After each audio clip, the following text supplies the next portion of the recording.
Yo, hey. Hear me? What Perfect, can I man. say? How you doing? I'm doing great. Des, thank you so much for taking out the time to join me. For me, this is like something really special because you're the first ever comic book celebrity who has given me the honor of hosting you. Nah, celebrity. I'm just a dude that draws for a living. Well, That's it. a dude who gave who made a really huge impact. I still remember all those years ago when I saw the DC Bombshells covers that were done by you. All right, yeah. And you know, that was something that really surprised me because the approach was pretty much new. Yes, we had seen Alex Ross's approach where he pays tribute to the 60s painted art.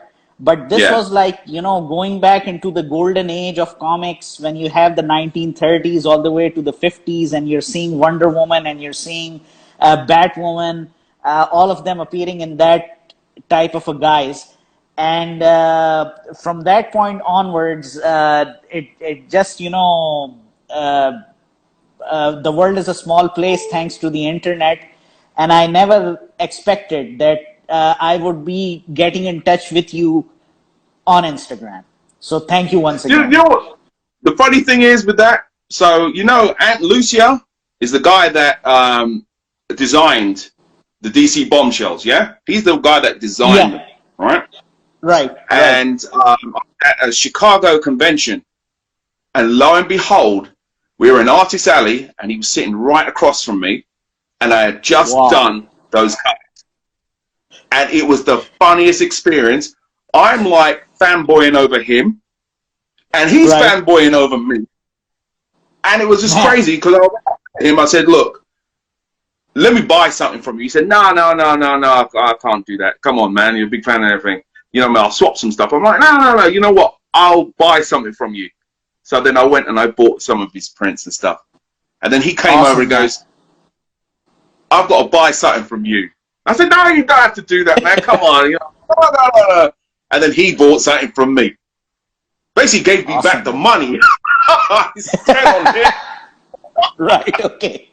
But at least the transaction happened. I mean, yeah, symbolic basis. It was absolutely brilliant. You know what? I actually think I've got got some of his signed stuff upstairs. Yeah. But yeah. Right. Okay. So yeah.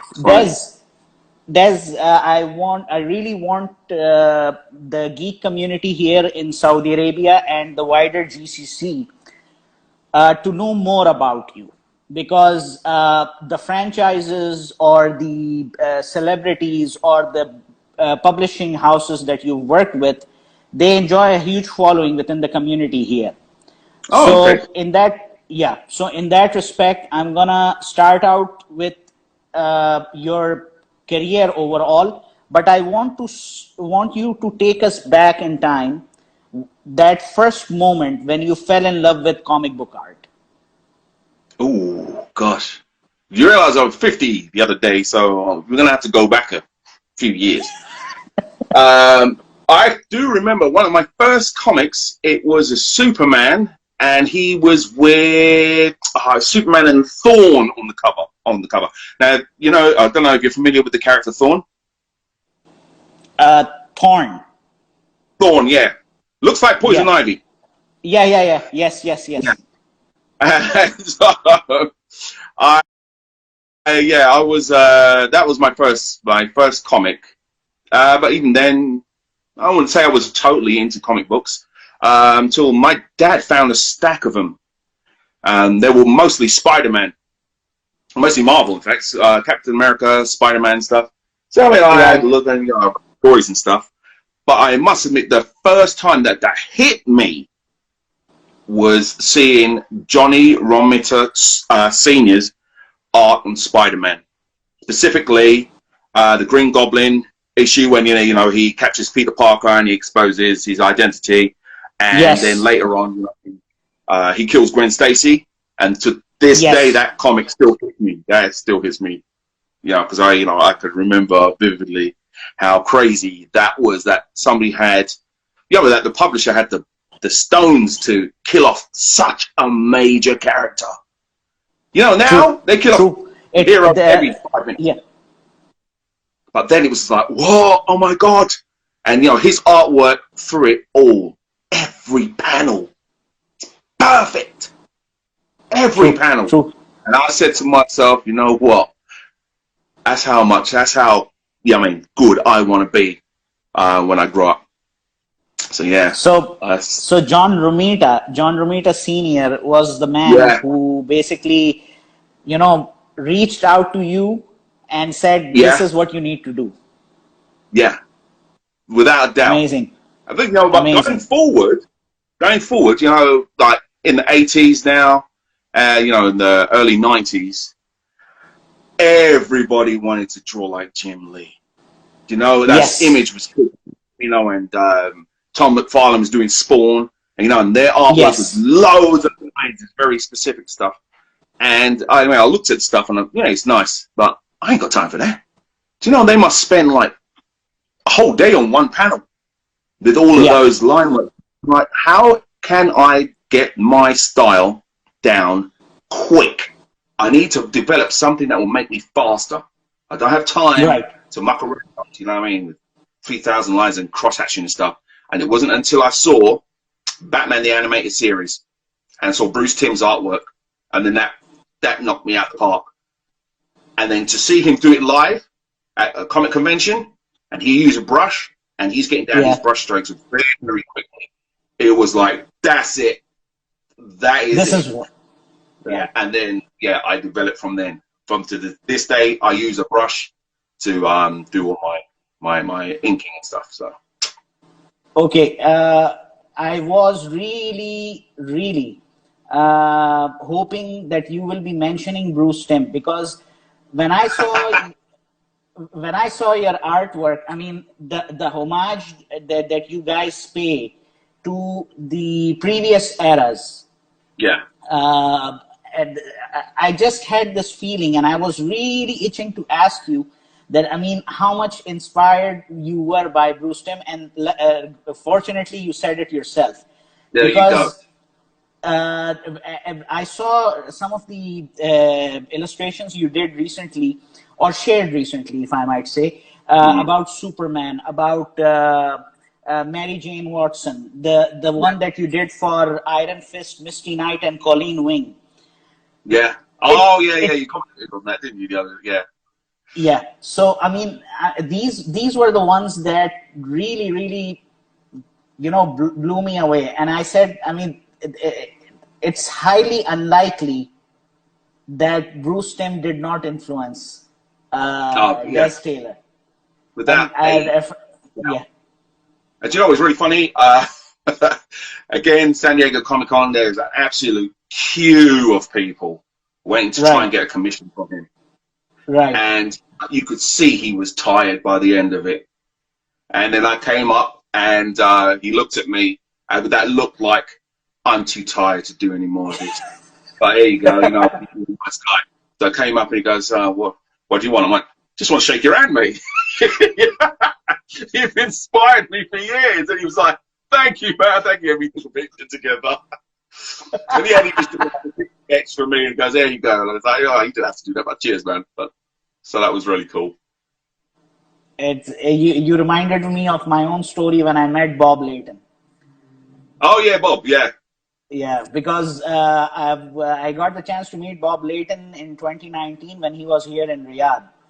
Okay. And when you're approaching such a huge celebrity, I mean, the guy who's known for his work on Iron Man with David Mussolini, and I'm like, I'm scared. I'm thinking like, man, how much is he gonna charge just for an autograph or for a photo or something like that, or is he gonna agree to it or not? I'm not gonna name another comic artist because that guy was pretty much of a hotshot celebrity, and I don't blame him because of the character he has created. Anyways, I approach Bob Layton and I'm like thinking out the worst outcome.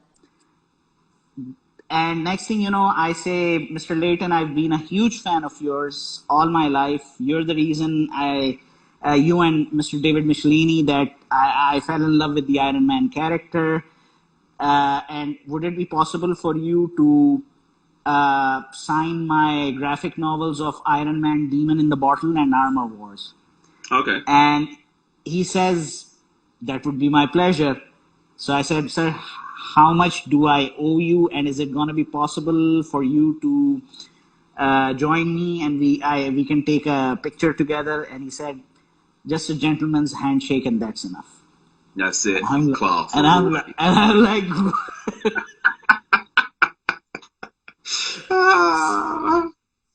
see, not everybody is asking for the money. Just want to keep the fans happy. There are some people out there still in this day and age, and it's just amazing. Now, in that respect, Des, can you take us through why is the era from the late 30s to the mid 50s? Why does it attract you so much? Oh, it's a funny story here now. Okay. Here we go.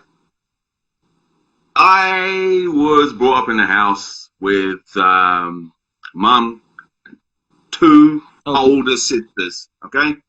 And now you're talking about the days in which, there was a black and white television. Yes. Okay? Yes. Now, most of young pops will know about black and white television or the wood TV. I don't know if you ever had the wood TV. The wooden TV, yes. Yeah. You have to fix with that big switch. Yeah, man. Yeah. When video players were like pianos, like you had to. So yeah, all right. And they would predominantly they would watch these classic films, Rita Hayworth, Marilyn Monroe, and, Audrey Hepburn, and stuff like that. Right. I'm a guy in the house. I want to watch some football and stuff, but one television. That's all we had to watch. So I had to sit down and watch all of these films and stuff. And rather than moan about it, do you know what I mean? I would always see how my sisters would just gosh, oh my God, look at the way she's done her hair, how she's done that. And look at the dresses. Oh my God, they love make dresses like that. And funny enough, like my surname, Taylor, my mum was a tailor. She used to sew coats. Okay. Yeah. Okay. So I got the sort of that bug, fashion bug, by watching all of this stuff. Right. And then, so that has stuck with me throughout everything I started to draw. I was heavily influenced by those screen sirens of the 1950s and 40s. So when I started doing comic books and stuff, I started to look at everybody's doing the same thing. And I thought, what if I did Wonder Woman with her hair in a 40s curl or something?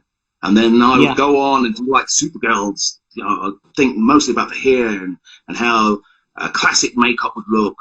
And then literally, I didn't realize overnight, it was smashed it out the park. This is when I was first joining Facebook, and then the following was just crazy. I was getting hundreds of hits a day. Wow. And then I was a site called My Modern Met, and they did a feature on my artwork. And this site had millions of followers, and then that was it. It just went all around the internet, and then all of a sudden everybody knew who I was. Amazing, man. Amazing. Okay, and take us through the story how did this project with DC Comics, the Bombshells project, came up to you? I don't remember this now. It was first, wasn't it? So I was approached by DC Entertainment to do some character sketches for a line of girls' toys, and they wouldn't say what they were. Okay. Ended up being DC superhero girls. The cartoon that you see on the CW at the moment, or on YouTube. So they got some artists from all around the world to do some sketches of the characters and stuff, and then they chose who it was going to be. It wasn't me, I didn't get it, but I was paid very well for it. And then somebody at DC Entertainment said, hey, you know what, he'd be really cool for. I've seen his stuff, it's really classic and stuff. He'd be good to do some of the covers for DC Bombshells, the variants. And then they got in contact with me, and I was like, do this with my eyes closed. So yeah, I did a preparatory sketches, and they actually, some of the sketches are in the volume, The Art of DC Bombshells. You can get that on Amazon or whatever bookshop. So yeah, and that's how I got that. And you know, I did anything. I had been drawing for years, and then if you do something for DC Comics, everybody's like, oh my God, and then they'll recognize you. So yeah, then I was on that. Okay, and while going through your work, you've done work for Michael Jackson. You've done stuff for Star Trek. Yeah. You've done, I saw Eddie and Veronica from Archie Comics. I mean, was your work at DC the starting point that led to all of these, or were these just coming in and out after you became famous with that internet, the day you became the internet sensation? I think it was the internet. I'd have to say I pretty much made my stand on the internet. And then after that, I started to do like the big conventions. I totally bypassed the small ones. And I just jumped in. New York Comic Con was my first convention. I did that. And I pretty much cleaned up. People were like, who is this guy? And one of my biggest compliments was Howard Chaykin. Howard Chaykin. He's done, yeah, absolute legend. He came over to my table, and he said to me, "Sir, your stuff is the best stuff in here." And I'm not just saying that. I don't say that to everybody, but yours stands out from everybody in this room. And I was like, "Wow, thank you, man." Howard Chaykin. And then Howard Chaykin, yeah. And then Joe Staton came over because he saw my Dick Tracy, and he came over and he was like, "Man, I love what you've done with Dick Tracy." And I'm like, "Man, I have all your books. Oh my God," you know what I mean? So I started fanboying and everything. You know, I grew up reading your stuff, you know what I mean? So that was like huge honor. And then I've had so many adventures. We would need like 3 shows for me to tell you half the stuff that I've like been through, the places I've been, the people I've met, just from drawing comics or doing pop art. Well, I'm glad that this interview happened. I'm glad that we got connected, because there's a lot to be shared with the community here. Because Saudi Arabia, it may not be as big of a market like one would expect Britain or US or any other Western country to be. Nevertheless, this market enjoys a very active, substantial geek community that know really reads comics. It's not just the fact that they of course there's a segment that became fans of superheroes thanks to the movies that are coming in left, right, and center. But the community that is really into reading, that is really into appreciating the comic book art itself. I mean, I want to give a shout out to one of my geek brothers based in Jeddah, Crimson Maher, for example. So this guy is somebody who, he reads stuff. He knows the stuff. He knows his comic book history. Yes. I mean, and he's just one example. I can go on and on. That Bob Layton story that I was telling you, there was a girl in front of me. She was very young. I mean, she was like in her 18 or early 20s or something like that. Now, one part of me was thinking of pushing her away so that I could get to Bob Layton and get my stuff signed and get the pictures. But while I was standing, I could hear the questions she was asking Bob Layton. And it was really shocking for me that the kind of questions that young girl was asking a household name when it comes to Iron Man comics, Marvel comics, and he was practically, literally enjoying the discussion with her. Yeah, You yeah. know, it's that kind of You an know, it's academic debate, if you will.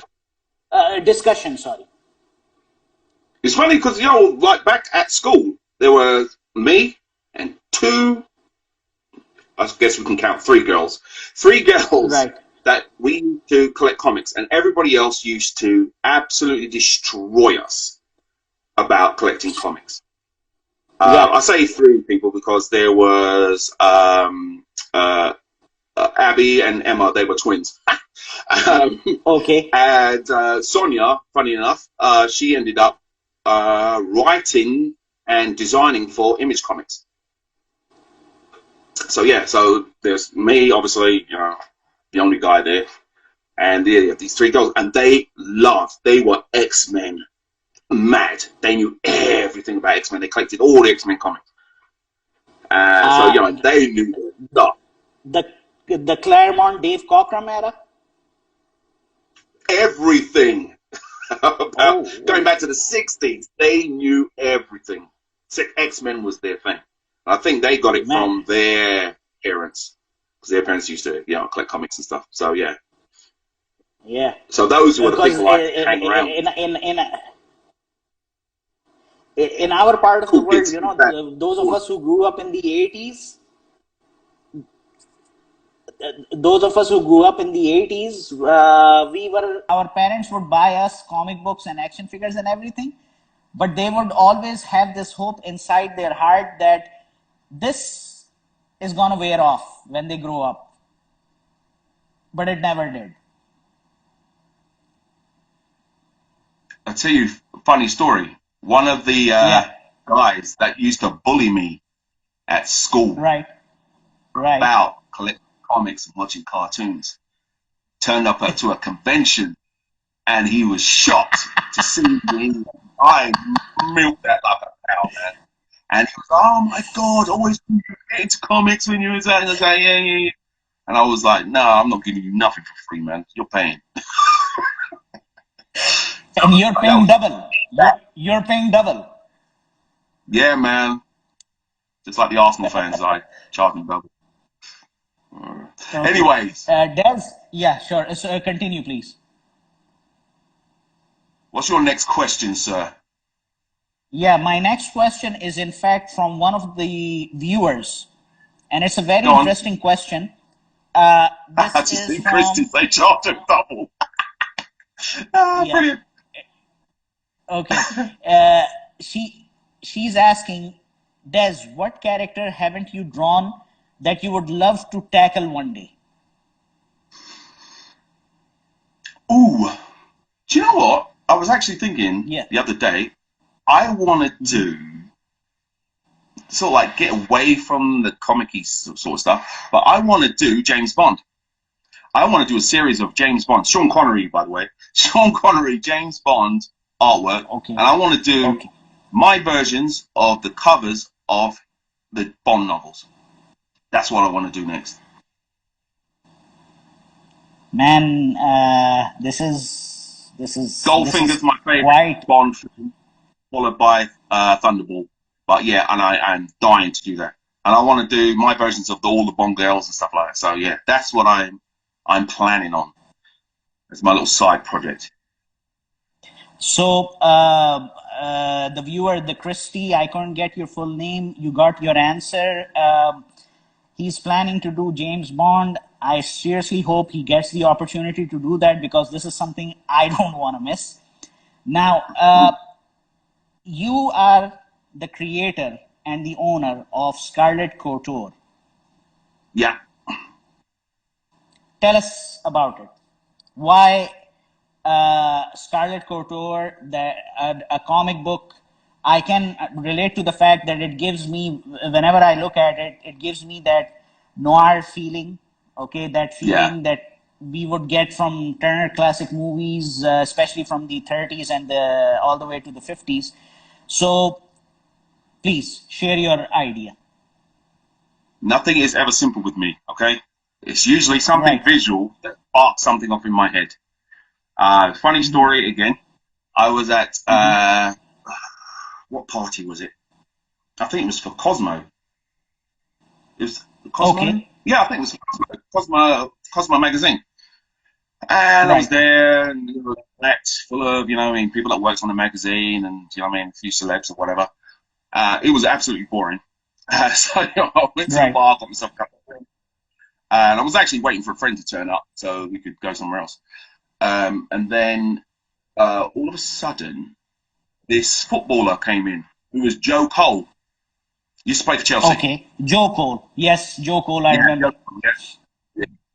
And he's walked in, and there's a big hoo-ha. Oh my God, he's here, and and all of the guys that are in there, obviously they're just like football fans, so they wanted to get his autograph, but Right. nobody could get near him. So security Right. ushered him up into the VIP area, Hmm. and then they locked it off, and then all the girls came up to the VIP, and then the doorman let them in, let them all come into where he was sitting. In my crazy Okay. mind, I was like, hold up a second. What if he was an international arms dealer and you Okay. needed to get a bug near him? Now, a normal agent wouldn't get to him, a male agent, but the girls could get close to him. Because look, there's that one there sitting near him and talking, and then the other one could. Oh my God, that's an amazing idea. And I ran home and I started writing this agency of models that are really spies. Yeah. And they're using the entire fashion industry as, moles that can get into anywhere. If these girls can get into parties, then models can get into parties. Look at them. That's it. Came out of my head, and then I was like, going to town. And I was just thinking about the gadgets, obviously, like microphones and the lipstick and stuff like that. But then I started to think about the shoes, the Jimmy Choos, Right. Manolo Blahnik, stuff like that. Those shoes would be perfect to put in a audio mic in the stem. Yeah. Right. I look at the Louboutins, they're quite thick. You could put C4 plastic Yes. explosion in. And I was straight absolutely mad thinking about all of the stuff that this agency could have. Now I did a ton of research, and pretty much I was the maddest G.I. Joe fan. I used to collect all the G.I. Joe comics. And one of my favorite parts Wow. of G.I. Joe, the dossiers, in which they tell you, about the character and where they had been trained and where they Yes. were born. Yeah. And I Yes. thought, I'm going to do dossiers and everything on this thing. And I just couldn't stop. I just carried on doing it. And then that was it. Scarlett Couture came to life. And I was planning on doing it myself, but Right. Steve White, he's an editor at the time at Titan. Right. He just came up to me at the comic convention, and he says, "Yeah, we're starting then a brand new wing of Titan books called Titan Comics, and we're looking for Hmm. some IP to kick off the range. So, would you be up for your book, Scarlett Couture?" And I was like, "Bring it on, let's do it." And that was it. So I'm always in the right place or the weird place at the right time for stuff. Weird place at the right time. Yeah, So pretty much. all of the viewers who are joining us, and if you are into comic book art, and if you are planning on becoming one, this is the secret to success. Be at a weird place at the right time. Do you know what? As my mother used to say, always hang around constructive people.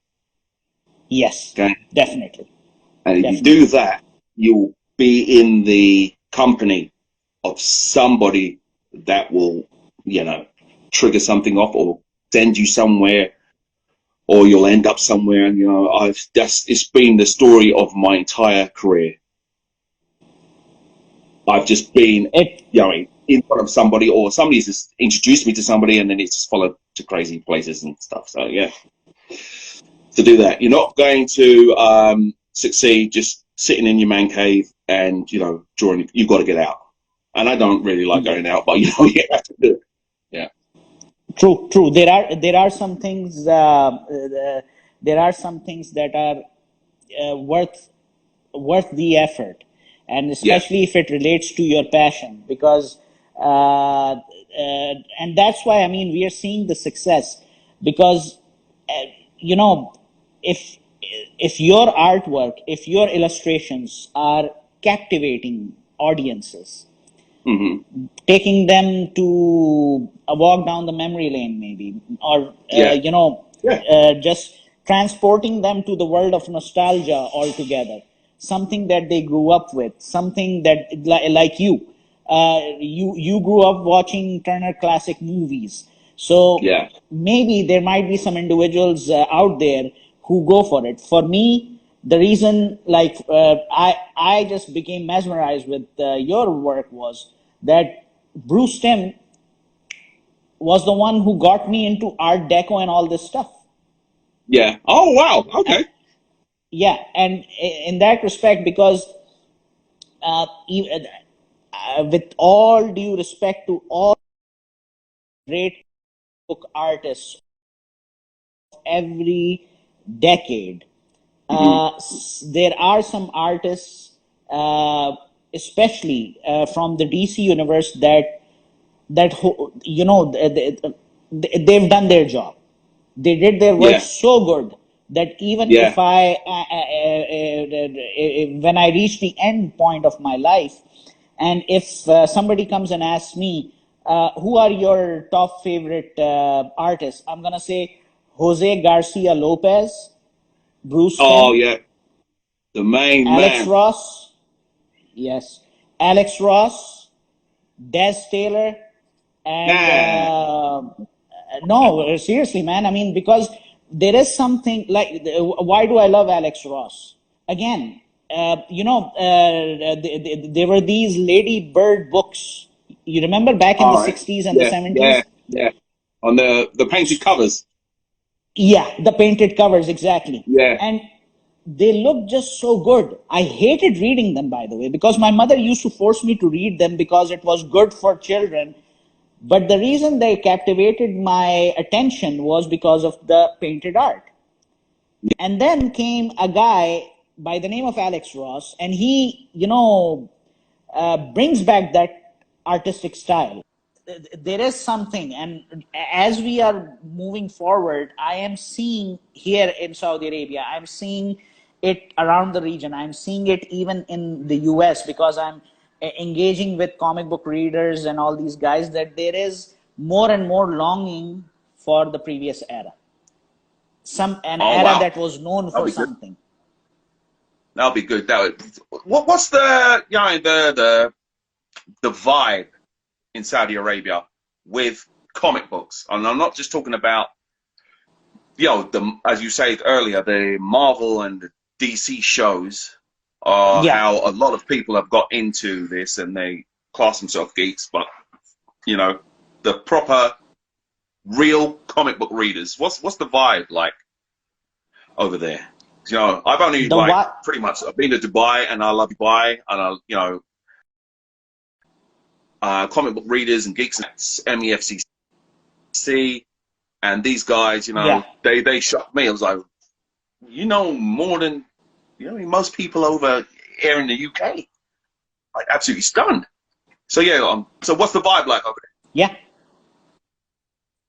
The Is it big? vibe is it's huge.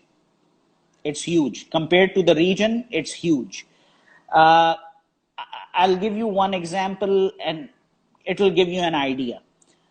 Every country has big cosmopolitan cities, so you would Yeah. expect that things like comics and comic art and all these things would have a following in these cosmopolitan areas. Like in our case, it's Jeddah, it's Riyadh, it's Al Khobar, it's Dahran.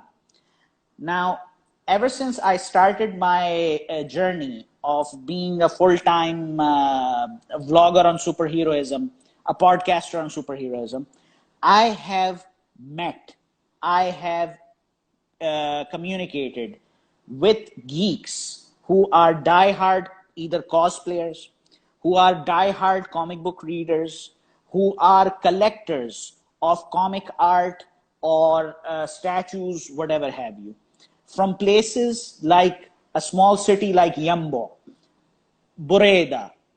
And Bureda, by the way, was known for being a very conservative area. But it turns out that Bureda happens to be one of those regions in Saudi Arabia where people are actively looking for new or old classic reading material when it comes to superheroes. That's very, very interesting to hear. So that might lead me Yeah. on to the next question we were going to talk about, was the project I'm working on at the moment. But before I get into that, I want you to, where do you guys go to get your comics? I don't know, obviously you've got comic shops, but yeah, where do you get your classic comics from? Okay, now this part is easy. However, I want to have a separate conversation with you where I will tell you how difficult it used to be back in the good old days, in the 80s and 90s. Now it's basically thanks to, not now, in fact, since the early 2000s, when Saudi Arabia had had a company called Aramex. They introduced a program called Shop and Ship that would get your stuff from the US or the UK within 7 days' time. People started to buy stuff from Amazon. At this point in time, consumers over here or comic book readers now have a choice that they can either buy directly from Amazon.com or they can buy it directly from Amazon Saudi Arabia, which is also having a lot of comic books, a lot of graphic novels, a lot of action figures being sold over there. One of the online retailers I know, because I did a collaboration with them, Comics and Collectibles. So these guys are selling classic Marvel and DC trade paperbacks mostly through Amazon Saudi Arabia. Okay. So it's mostly through Amazon. You guys are getting the classic stuff. Mostly. Of course, there are people who are buying stuff from eBay. There are people who are buying stuff from Virgin Megastores. Unfortunately, Virgin Megastores is not like the Virgin Megastore that you will find in a small branch in Dubai, Mall of the Emirates. That small branch in Mall of the Emirates is a heavyweight compared to the largest branch we have. Yeah. So that's the thing. Now, Des, since you have been involved with so many interesting projects over the years, and the last thing we were discussing was Scarlett Couture. Upcoming projects, what do you have? I'll start semi-small and get big. At the moment, I've just finished doing the covers for Red Sonja.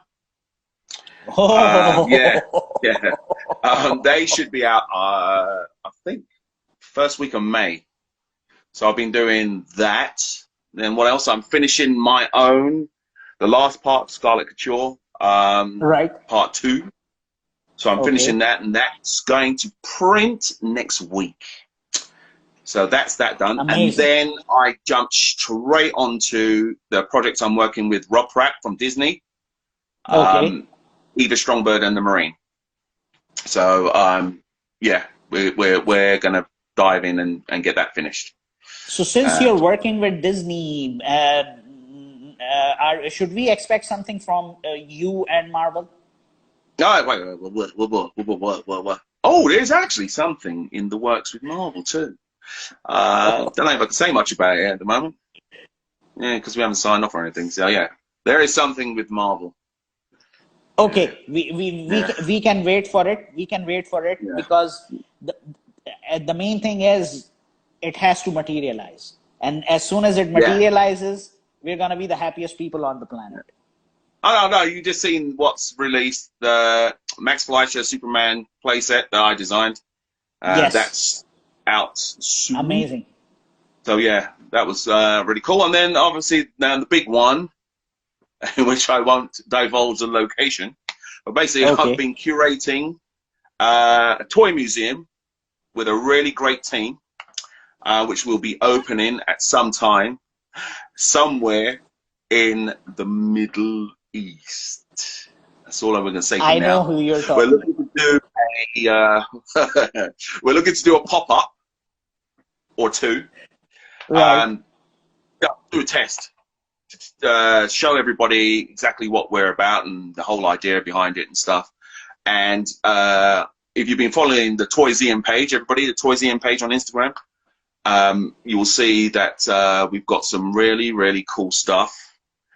We haven't shown half of the toys that we've collected because you've got to understand a lot of these things were boxed. And obviously you don't want to open them because obviously they lose value and stuff. Got a lot of new stuff, but it's still all boxed, and it's in, at the moment we have toys in 3 different locations. Right? 3 different locations, right? Yes, there's a lot in my house. A lot. My boss Kelly Warnell, who you saw just pop up, yeah, there's loads around her house, and we've got some of the biggest and the more pricey stuff with a friend of mine, Adam Pace. He runs a store called Zooks in Kent, and he, because of him, I've got to give it, he has hunted down some absolute gems. One of them being the most desired toy I ever wanted growing up was the G.I. Joe USS flag, which is 7 foot big. Yes. So I can't wait to see that, and you know what I mean, take my photo and cry and all that stuff. But we're also doing comics, hence why I asked you where you guys are going to get your comics and stuff. So we're hoping to be a really, really good one-stop shop for people that want to get classic stuff. And current stuff, there are comic stores all over the place. You can get the current stuff off of Amazon, eBay, and whatever. But we want to stock some of the greats. You know, some of the Johnny Romita Senior runs of Spider-Man. You know, some of the Jill Kanes, Garcia Lopez Superman. That, you know, the classics, the must-haves. So yeah, we want to stock those. Yeah. So we've got Arafat. I don't know if you know Arafat Ali Khan. He was one of the co-founders of Middle East Comic Con. Yes, Arafat Ali Khan. Recently, I think he was. There was a post about him, I think, on Toysium, maybe. Yes, yes. Yeah, he's gone to be kicked him out. Go find some comics. You know, he has connections all over the place. He's like Oracle from Batman in the comic world. He's got like people on the streets looking for comics and stuff. So he's like amazing. So yeah. I'm gonna give you 2 more leads, if I will. And there's one guy in Bahrain. His name is Tariq Khunji. Okay. What's your wild guess that if there is a comic book collector in the GCC, how far back could he have gone to collect comics? Do you mean like era? Like 60s? Yeah.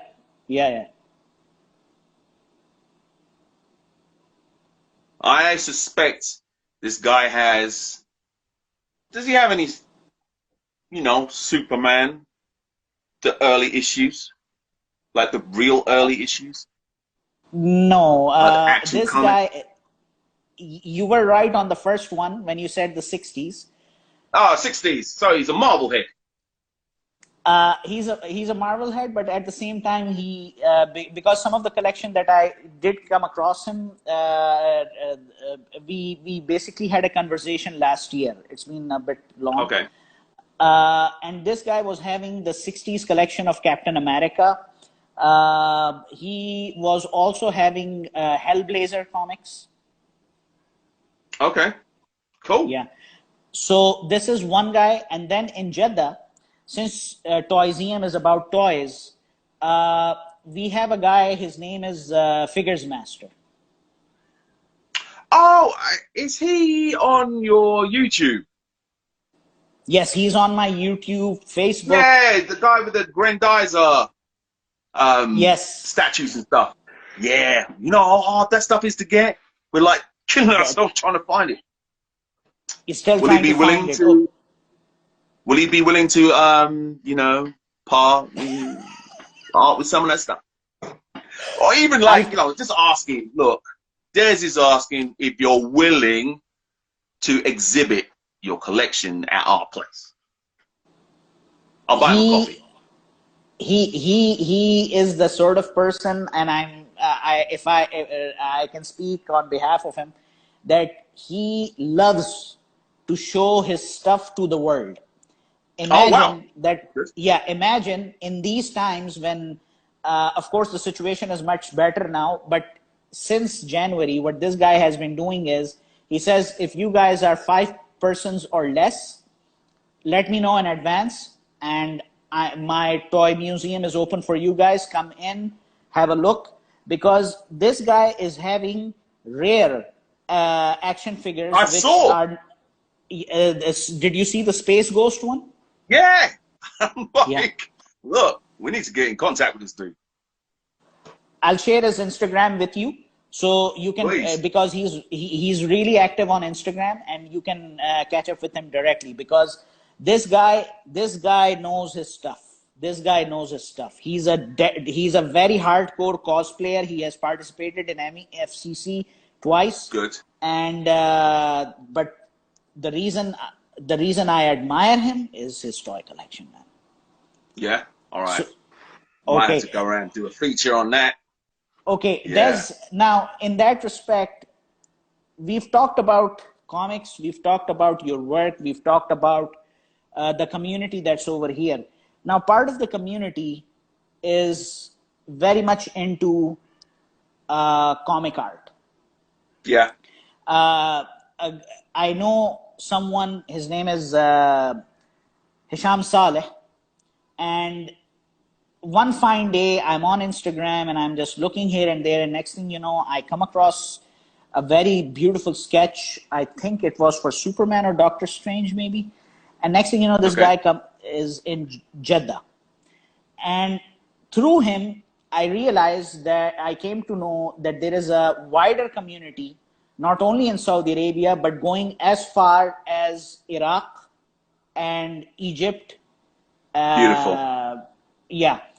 Now, in that respect, if these guys are watching this, and they will be watching the view once this gets uploaded on YouTube and Facebook and SoundCloud, so what is the advice that you would give to artists who are based in this region with respect to career and stuff and everything? All right. I'm going to put it this way. It was much harder to get into comics. Right. 25, 30 years ago, in which you had to mail your artwork to an editor and hope that they would open the thousands of envelopes that they got. Now, you have so many tools to show your work. You have the internet, okay? Right. You have social media. At any time, you can get whatever you want to create, whatever character or whatever, and you've got a platform for it. You can make yourself known in this day and age. It is that easy. So, I hear a lot of people moan, oh, I can't get followers, this and that. All you have to do, focus on the work, because then everything will come from that. Right? You just do your work, create your character, get it up on the internet, go to Instagram, or you make a web page. Funny enough, there was a great app that I've just joined 2 days ago called Societ app. Right? And it allows you to have Can you repeat the name, please? Oh, sorry, it's Societ app. SOCIATAP. Well, not as in CIA, but CIATAP. Yeah. Societ app. And that allows you to monetize your artwork, create galleries, have all of your social links and everything on it. So they won me over. So yeah, shout out to Societ app, love you. And then you've got to go out, go to the conventions, be bold, get your stand. And that is pretty much it. You don't know who could be walking past. I've been at conventions and I've had movie stars come over to my table. I've had publishers, you know what I mean? I had one guy who ended up being one of my friends, John Nee. He's Right. he was at one point, he was the publisher at Marvel. But then when I met him, he was at DC. And he just Right. basically told me, he invited me from my stand up to his office at DC in New York. Wow. I had lunch with him and everything. Yeah. So, you know, you don't know who you'll end up meeting. So get up, do what you want, but go out, get your booth. I know a lot of people think, oh, it's going to cost me $300 to get it. It's worth it. If you get a publisher come up to you, want to publish your work, or people that want to get your commissions from you, it is worth the money. True. The juice is worth the squeeze. So yeah, that is it. You've got all the tools you want now. No excuses. I don't want to hear it. So yeah. And you know, the young guys now, you know, I didn't start with Photoshop. I taught myself Photoshop. You know, basically I locked the door, got a dodgy copy. I'm gonna cut that out. I'm gonna cut that out. Yeah, you run into copyright infringement. Photoshop 7 or something, you know what I mean? This is like back in the day, you know, when they had the discs, and now you got, you know, you've got to download it now. But yeah, and I just shut the door and I taught myself how to do it. And you know, now, you know, I'm reaping the benefits from it. So just get out there. You've got all the tools you need now. The internet is a big thing. The whole world is connected. So just draw, create what you want. And don't let anybody tell you about your, you know, put you off from doing it. Just because somebody can't do what you can do, they'll try and put you down or try and stop you, or whatever. Just do what, you know, is in your heart. Get it down on paper. Create whatever. And you know what? The other thing I would tell people is, a great man once said, learn from the greats so you can become greater. Michael Jackson said that, by the way, right? Yeah. You know, his influence was from Fred Astaire and, you know, and Ginger Rogers and everything. So I would look at the Bruce Timms, Johnny Roman Sr., Kyle Bakers, you know what I mean? I'll just look at every single artist and just have a look and see what made them great.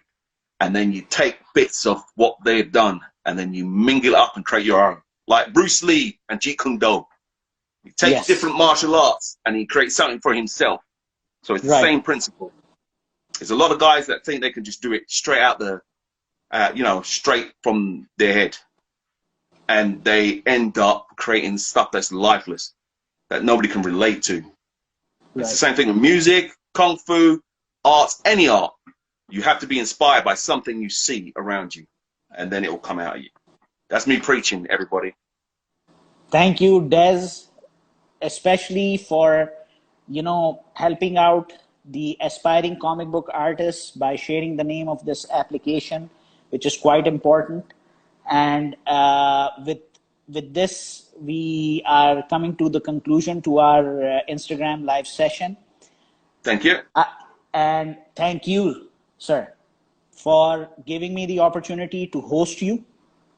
And this is not the first and last time we'll be getting in touch with one another. I am happy to have talked to you. I'm happy for everybody that is tuned in to listen to this. I hope to see you all at some point when, you know, everybody's had their COVID jabs and everybody can start walking around and breathing on people without having to worry about anything. I look forward to everything. And, you know, everybody that's following this page, follow the page anyway, because you're going to do it. But also follow the Toysium page, because we've got a lot of stuff that we want to show you. And artists, just keep drawing. Amazing. My wife just popped in to say hello. So thank you, everybody. Thank you, mate. Thank you so much. Thank you, Des. Thank you. Stay blessed. And we should chat and looking forward to having more conversations. As we say here, inshallah. Inshallah. Inshallah, everybody. Or as I say, peace in the Middle East. Peace. Laters. Peace.